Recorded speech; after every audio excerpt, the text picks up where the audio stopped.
Welcome, everyone, to another edition of Fake News Friday, finding our way through the blizzard of lies that so often is heaped upon us by politicians and the mainstream media alike. I am Andrew Lawton. It is Friday, October 28th, and I'm joined, as always, by Harrison Faulkner, who you can normally catch on Ratioed. And Harrison has been dutifully and diligently watching the Public Order Emergency Commission hearings all week, as have I, and you're still awake. You've managed to survive to Friday. It's been difficult. I mean, I think you touched on your show yesterday or Wednesday, what day it was, that, you know, this has been, there are parts of it that are extremely exciting, and then there are parts of it that are just so dull, so difficult to get through, and I feel like they're kind of, at a lot of times, they're trying to muddy the waters and slow things down, but it's been, you know what, it's been really eye-opening, and I think there's some reporting that we're gonna talk about on the show today that just shows you where the different sides of the media are coming from this, and where the narratives are coming at, and what people are trying to do. It's really, at one side is trying to get to the bottom of the Emergencies Act, and then a bunch of other sides of this are trying to just cover for their clients, right?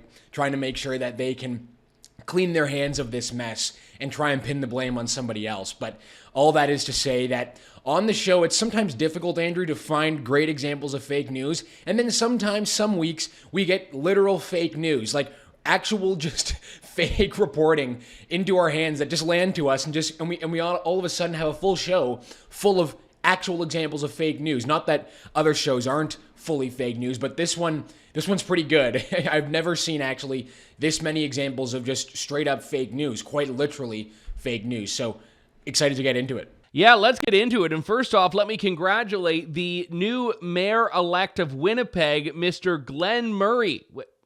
What's that? Glen Murray isn't the mayor of Winnipeg. No. Okay. Scott Gillingham. Okay. That's not what CTV said. No. CTV was very clear. Glen Murray had been elected mayor of Winnipeg in Wednesday night's election. They declared it. They said that he was the victor. It was all done. They were popping champagne corks. And if you looked at the results, it looked pretty close. Not something you'd want to necessarily be calling that early. Then CTV, of course, ends up deleting it and says CTV News has deleted a previous tweet saying Glen Murray was declared elected by the CTV News decision desk. The desk is now revisiting the numbers. As more polls come in, as of now, CTV News is not declaring a mayoral winner in Winnipeg. So this wasn't just an erroneous tweet. It wasn't just like the Jerry Lee Lewis obituary that they just like accidentally published before they should have. No, this was one where their decision desk, whatever that is at CTV Winnipeg, had decided that he had won and was very far off the mark there. So it was literal fake news. You're right. No, well, and I have to say, when I was watching this unfold, I had a little bit of sympathy because I didn't fully, I thought it might have been an error. Like, I thought, you know, here's a little secret for people who don't know this. Of course, this is the truth. A lot of these articles are pre-written before the actual results are out, so you can get stuff up when it happens. And so I thought, at the moment, I thought, oh, you know, this is a bad mistake from some junior editor somewhere. Yeah, at they just CTV hit publish like a few minutes too early, right? Or something. But then they put the tweet up, Andrew. So they published the article, and then they put the tweet up as well, basically making it seem as though to the poor Glen Murray camp, who had their fleeting moment of Glen Murray's mayoralty of Winnipeg was short, but it ended very quickly, right? It ended quickly on that same night because he had won, but then he had lost because CTV just made a big error there. And I think there was talk about how this had happened, I think, in Quebec City previously, or another Quebec city, where the news covering the event called the wrong winner and then had to pull it back and then figure it all out. But I'm just trying to figure out how are these decision makers getting this stuff wrong, Andrew? How are they making this point where they call a winner and then they have enough, it's close enough for it to keep going and it goes to somebody else? That's a big time error there, and it's not just an error by a junior editor. They published the article, then they put the tweet up after just to rub salt in their own wound, I guess. I'm not sure what was going on over there at like the CTV cable Winnipeg. news outlets have people that are experts in statistics and mathematics and people that know the political histories, and they're comparing county demographics to past election results. And when they make a decision that, Joe Biden has won Iowa or something, they're doing it with all of that. And it's not to say they don't get it wrong sometimes. I know in the last election, there was a lot of controversy about Fox calling Arizona for Biden, even though that ended up being right ultimately. But I don't know, and with all due respect to the people of Winnipeg and CTV Winnipeg, I don't know how sophisticated the decision desk is at Winnipeg. I don't know if CTV Winnipeg's decision desk has all of the quants with their numbers, or if it's just like a guy named Joe who just kind of looks and says, yeah, that looks like a Murray. That looks like a Murray win. So I think that's the big challenge here. But a lot was hinging on him. A lot was hinging, or her. A lot was hinging on that person at the decision desk, and they fell short of expectations. Maybe, Andrew, it was one of those things where the guy making the counting, doing the counting for CTV News, had some plans later in the evening. It was getting later than he had wanted. Things had been pushed back. He thought, I'm just done tonight. I'm just going to call it. Pack up my things. I don't want to do overtime. I'm heading home. Murray's in the lead right now. Yep, Murray's the winner. I really hope I didn't call this wrong. It would really be Peace out. bad. I'm out. He's doing the George Costanza thing. I'm out. Yeah, exactly. And then turns out, they called the race wrong. So an example of straight fake news. You got it. It's just perfect fodder for the show. And like I said, it doesn't come around that often. You have to say they're not this bad, right? But when it does happen, it deserves mockery, and that's a big error there. It's not just a little error by somebody, a junior journalist at CTV News Winnipeg. No, that's a full-on missed call. So Scott Gillingham is the mayor of Winnipeg, and Glen Murray is desperately trying to put corks back in champagne bottles so he can get the refund at the local liquor store there. Let's move one province east from Manitoba to Ontario, where some of you are looking at your map trying to fact check me just now. I know that. Yeah, I know my Ontario-Manitoba geography, sadly. Doug Ford, as we know last week, was issued a summons to testify before the Public Order Emergency Commission, as was his former Solicitor General, Sylvia Jones. Now, Sylvia Jones has come down with COVID in the last day, which I presume is the same strain of COVID that Justin Trudeau got when the truckers came to Ottawa and wanted to meet with him. So it's a very, very pervasive strain. Right when your presence is needed somewhere, it hits you, and it's very unpleasant. But Doug Ford doesn't have the convenient excuse of COVID to not testify. He's just saying he doesn't want to and doesn't think he should have to. But here's where the Fake News Friday material comes from, because when Doug Ford was previously discussing this, he was rather clear that the reason he wasn't testifying is because he had never been asked. So he said that he had never been asked, right, at a press conference standing with Justin Trudeau. This was at the beginning of last week. He said, while standing side by side with Justin Trudeau, that he stood shoulder to shoulder with Justin Trudeau over his invocation of the Emergencies Act. And when asked by reporters why he wasn't testifying at the Emergencies Act Commission, given that the Ottawa mayor and the entire senior federal cabinet pretty much is also testifying, including the Prime Minister, he was noticeably absent from the witness list along with Sylvia Jones. So reporters started asking him, why are you not testifying here? What's the deal with that? And he plainly and flatly said to reporters, I have not been asked to testify. I don't think we need to get a transcript here and parse through the language. It's quite clear to the ear. Doug Ford saying, I have not been asked to testify at the Emergencies Act Commission. Now, again, we're going to go through this because you'll realize that there's some games being played by the media here. Some who are trying to basically, I think, kind of sweep under the rug the fact that Doug Ford has now two completely different stories in as many weeks, Andrew. Again, he's saying he was never asked to testify. So here's that clip that he was never asked to testify while standing beside Justin Trudeau. Hi, David Thurton, CBC. I'm going to ask this question to Premier Ford. Going back to my colleague Kevin Gallagher's question, how come, Premier Ford, you're not testifying at this inquiry? Were you asked? Did you decline? I have not been asked. Again, I want to repeat what I said earlier. We have top officials from the OPP that were running the operation with conjunction with municipal police agencies and the RCMP. You know, our police did an incredible job They were very peaceful. They moved forward. And I am so proud to stand here and back our police right across this country and right across this province. I'll always support our police. They're professional, they're polite, and they ended up getting the job done. Thank you. So that was early last week. Then the Emergencies Act Commission summoned Premier Ford and Sylvia Jones. So they said, we've tried to get you to come here twice now. You've turned us down now twice. So because of that, we're now summoning you to appear under oath. Again, that kind of flies in the face of what Doug Ford had been saying, which was he had never been asked to testify. The Emergencies Act Commission now says they sent him 2 invitations to testify, and it was repeatedly turned down. So then here's where it gets interesting. The story has all of a sudden changed from Doug Ford, but here's where CP24 and fake news comes in.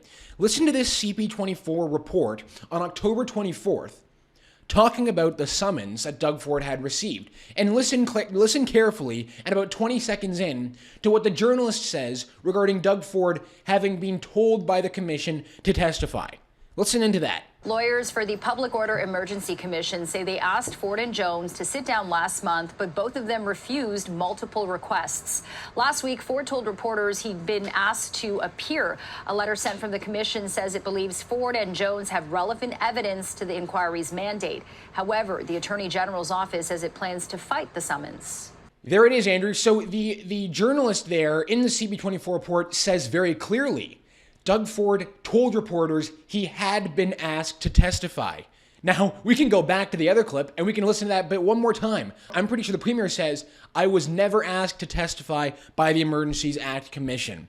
So there it is, Andrew. I'm trying to figure out what's right and what's wrong here. How could CP24 tell people in Toronto and their audience that Doug Ford told reporters he had been asked to testify? He clearly said he didn't. I mean, again, this is another example of straight fake news, and it's kind of gone under the radar because it's just one little slip of a word in a 2-second clip on CB24. But these things matter to me, and I think it deserves to be called out. It's the old Groucho Marx thing that CP24 is now appropriated as its slogan. Who are you going to believe, us or your lying eyes? So it doesn't matter what you saw and heard yourself from Doug Ford. We're telling you, no. He said he was invited. It's all good. And look, mistakes happen. Accidents happen. You ideally make a correction and move on. But I think in general, there's a bigger issue right now in the media not really holding Doug Ford's feet to the fire on this. And this is a guy who I think has been sucking up to Justin Trudeau, who's been sucking up to the mainstream media. And right now, maybe I'm just in my own little echo chamber here, but I've been looking and I'm not seeing the anger from the media. I'm not seeing the outrage. I'm not even seeing I'm not even seeing much of the questioning of him at those opportunities where the press can put questions to Doug Ford about it. It seems like he took the right position and now he's getting a pass. Is very strange to me, again, and just in regards to the Sylvia Jones excuse, I'm just checking my calendar, and it appears, Andrew, that I have COVID next week, which is going to be very convenient for me, so I can take some much-needed time off myself. But again, you said that Ford won't have that excuse. I don't think he will be able to use that. And like you said, the media are not calling him out for blatantly telling them something that isn't the case, for trying to go with a line that is just not true. It's strange to me that in a different time, Doug Ford would be raked over the coals for trying to get away with this from the media. But we're in this strange time right now where Doug Ford seems to be getting a pass from the media. The NDP the Ontario NDP in the legislature are trying to do their best to hold his feet to the fire, but it seems they're the only people that are doing this right now. I do have to say, I saw on Wednesday night a great rant from Breakfast Television co-host Sid Cicero, who usually has some pretty good takes. I consider him to be pretty much down the line on a lot of this stuff. He's an equal opportunity slanderer, which I actually appreciate in politics. He goes after everyone, and he actually put Ford right in his place and made it very clear that you can't just get away with saying one thing one week and then the exact opposite the next. There's a word for that, and he used that word, which I think is appropriate because it's time that Doug Ford gets called out for this. I don't understand what he's running for, what he's running from, and why he's refusing to testify. It seems and looks very shady, and it doesn't make him look like he's like he's some total neutral player in this all. It looks like he has something to hide. No, yeah, I'd agree very much with that. This is a bit of a weird topic because it goes back to when I can't remember if we did it on this show a couple of weeks ago, or if it was just on my show, or if it was just on Twitter, or if I dreamed the whole thing. But it'll be a story that's a couple of weeks old now, which is the somehow losing the ability to speak English under oath when you've been testifying under oath in English for several hours and using words like specificity and microaggression. That was Ottawa City Councillor Matthew Fleury. But sometimes the opinion columnists are a little bit late to the party here. I myself am a victim of that. It'll take me a while to write a column, and by the time I publish it, other people have moved on, but I think it's still relevant. In this particular case, the Toronto Star, in a piece on the 26th, so that was Wednesday of this week, took aim at Francophobia at the Emergencies Act inquiry. It was a piece contributed by Isabelle Bourgault-Tassé, which I believe is an Irish-Chinese name, if memory serves. But Isabelle Bourgault-Tassé says that Francophony meets Francophobia at the Emergencies Act inquiry. And she says, English is always first, the French follows, my tongue is put in its place, disquieting absence of the First Nations, Inuit, and Métis languages, manifestations of Canada's troubling linguistic pecking order, emblematic of the country's colonial history. Man, in diverse woke bingo, that one just got a straight line, a box, the four corners, diagonal line, everything. And what I find interesting about this, and the column just goes on to talk about, Matthew Fleury's Francophone, Anglophone distinction and all of that. But it's of all the things you take from that, we made fun of the language thing, but it wasn't actually the central thesis of the Public Order Emergency Commission's work. It's that, you just have to be really looking for a grievance if you've been watching 11, 12 days of testimony now, and that's the one thing you've taken from it is they're Francophobes.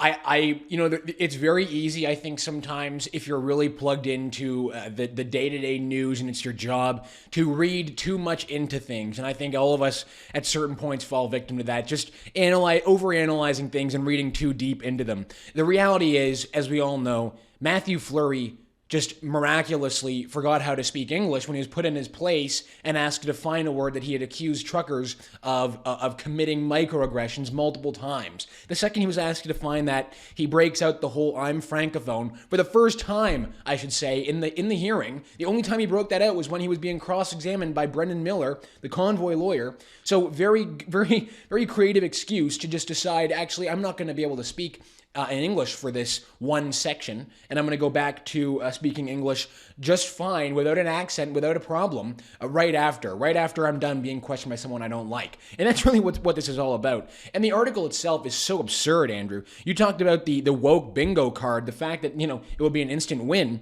Those aren't even all the sort of fake words they're putting into this article. There's one here, Anglo-normativity, which I haven't heard before. It's like this idea, I guess it's becoming too normal, Andrew, to speak English in Canada. Last time I checked, I think English is the dominant language spoken in Canada by quite a significant ways. So I guess in that instance, Canada is far too Anglo-normative. And I guess the point of this whole article is to basically say that we speak too much English in this country, and it's not right. At the beginning, this writer says that along with the fact that English is always first and French follows, it's in tandem with the curious, disquieting absence of First Nations, Inuit, and Métis languages.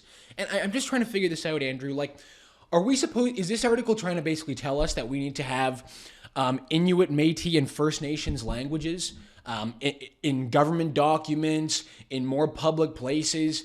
Is that going to help us better understand things that are going on?